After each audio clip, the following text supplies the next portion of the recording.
The night of the charity auction sparkled with glamour. Crystal chandeliers flickered above the elite crowd, wine glasses clinked, and laughter echoed across the grand hall.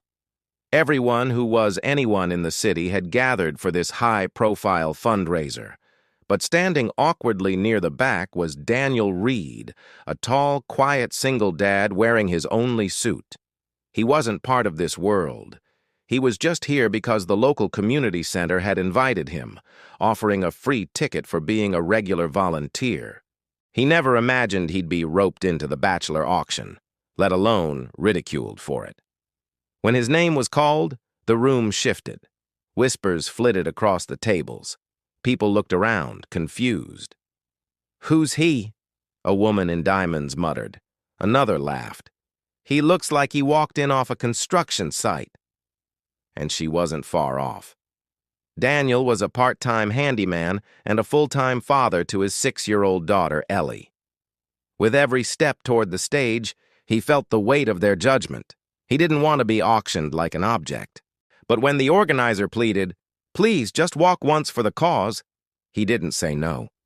He needed the community center's after-school program for Ellie. As Daniel stood under the spotlight, the room fell into an awkward silence. The auctioneer cleared his throat, clearly unenthused. "Ladies, we have Daniel Reed, starting at $50. A few seconds passed. No hands raised. Then a snicker. "Do we hear 50? The auctioneer pressed. Someone from the back shouted, "How about you pay us to date him?" Laughter erupted. Daniel's face flushed with shame. He turned slightly to step off stage, heart sinking.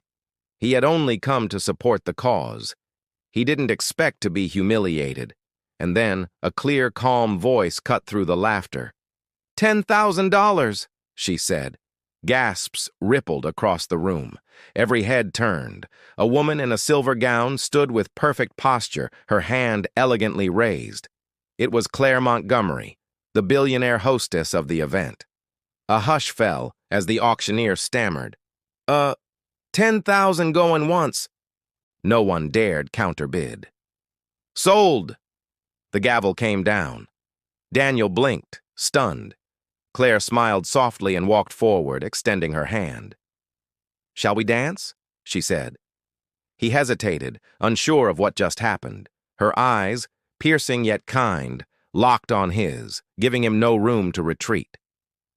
They moved to the dance floor, a slow piano tune beginning as eyes followed them. "Why would someone like you bid on someone like me?" he asked under his breath. "Because unlike everyone else here," she replied, "I don't value people by the suits they wear." As they danced, the mood in the room shifted. The crowd watched, confused and curious. Rumors flew instantly. Was this a stunt? Was she making a statement? Was she pitying him? But Claire didn't seem like someone who did anything for pity. After the dance, she asked Daniel to join her at her table. Hesitant but respectful, he agreed. The night continued, and as people mingled and whispered, Daniel quietly excused himself and left, not wanting to be a charity case. But when he reached the valet line, a voice called out behind him. "You left before dessert," Claire said. He looked at her, unsure whether to be embarrassed or grateful. "I'm just not built for this world," he said. She tilted her head. "You're right, but this world could use more of your kind." A few days later, Daniel found an envelope at his doorstep. Inside was a handwritten note. "Lunch? For a real conversation. No stage, no spotlight." It was signed by Claire, with her private number. He didn't know what to think. Why would a billionaire want to talk to a broke handyman? But against his better judgment, he texted back, "All right, but only if I can bring Ellie." She replied within minutes. "Even better." Their lunch wasn't a tea in some fancy restaurant. It was at a quiet park near a lake. Ellie ran around chasing ducks while Claire and Daniel sat on a bench. "You don't talk like the women I met that night," he said. "You don't act like the men I usually meet," she smiled. "Most pretend. You don't." He looked down, then quietly said, "Pretending never fed my daughter." That day, something shifted. Claire didn't see him as a project. She saw him as a mirror, a man grounded in values she'd long forgotten. Daniel didn't see her as a trophy. He saw someone surprisingly lonely under all that wealth. Over the next few weeks, they met more, sometimes with Ellie, sometimes just the two of them. Their bond deepened. They weren't dating, not yet, but the connection was undeniable. And then came the twist. One chilly morning, Daniel received a visit from a well-dressed man at his door. "Mr. Reed, I represent Ms. Montgomery's legal team." Instantly, Daniel's heart dropped. "Is she all right?" "She's fine," the man replied. "But we've been informed that you may be seeking custody leverage through a relationship with Ms. Montgomery. She's had issues like this before." Daniel felt like he'd been punched. "You think I'm using her?" The man didn't answer. He only handed him a document. "You'll understand if we ask that you refrain from contact." The words blurred in Daniel's vision. It wasn't just a letter. It was a legal barrier. And just like that, someone else's assumptions had cost him the one real thing he'd started to care about. He didn't fight back. He didn't try to call her. He just let it all go. Claire didn't hear from Daniel for weeks. She thought he'd disappeared because he was afraid. But one evening, she saw him from afar at the park. Ellie was playing alone. Claire hesitated, then approached.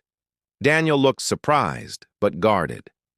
"Why didn't you tell me?" she asked. "Because it wouldn't have changed anything," he replied. "Your world has rules, and in your world, men like me are threats, not equals." Her eyes softened. "I never saw you as anything less than good. But your people did," he said, "and they spoke for you."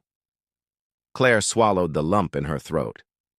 "They don't speak for me. I was never told about any letter." Daniel raised an eyebrow. "Then who sent it?" Claire went quiet. Her expression changed, confused, almost betrayed. "Let me find out." That night, Claire confronted her legal team and uncovered the truth. The document wasn't approved by her.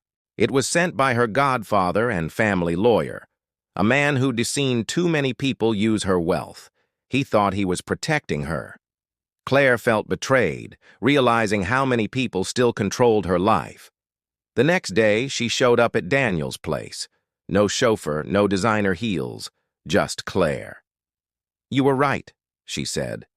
"My world has rules, but I want to break them." That conversation didn't fix everything instantly. There were still hesitations. But slowly, Daniel began letting her in again. And this time, it wasn't just dates. It was breakfasts with Ellie, Saturday walks, laughter in the kitchen. But just as things started to feel real, Daniel was offered a major contract, a citywide renovation deal that would finally give him financial security. There was only one condition. He'd have to move to another city. He didn't know how to tell Claire. When he finally did, she smiled softly and said, "Take it. You've earned this." He nodded, but his heart ached.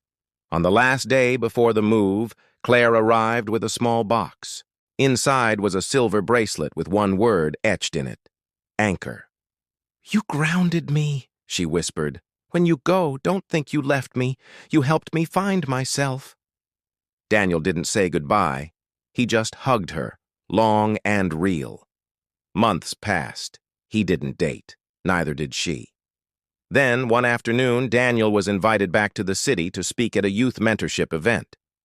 As he stepped off the stage, a familiar voice called his name, Claire, standing in the crowd. "This time," she said, "I'm bidding for keeps." They hugged, and it wasn't dramatic or loud. It was quiet, true, whole, because some stories aren't about rescuing someone from poverty or falling for riches. Some stories are about healing from judgment, about recognizing real worth, about choosing love despite the noise. Moral of the story: never judge a person by their income, their clothes, or where they sit in the room. True value is revealed through kindness, honesty, and resilience. Sometimes the most priceless things in life are found where no one is looking.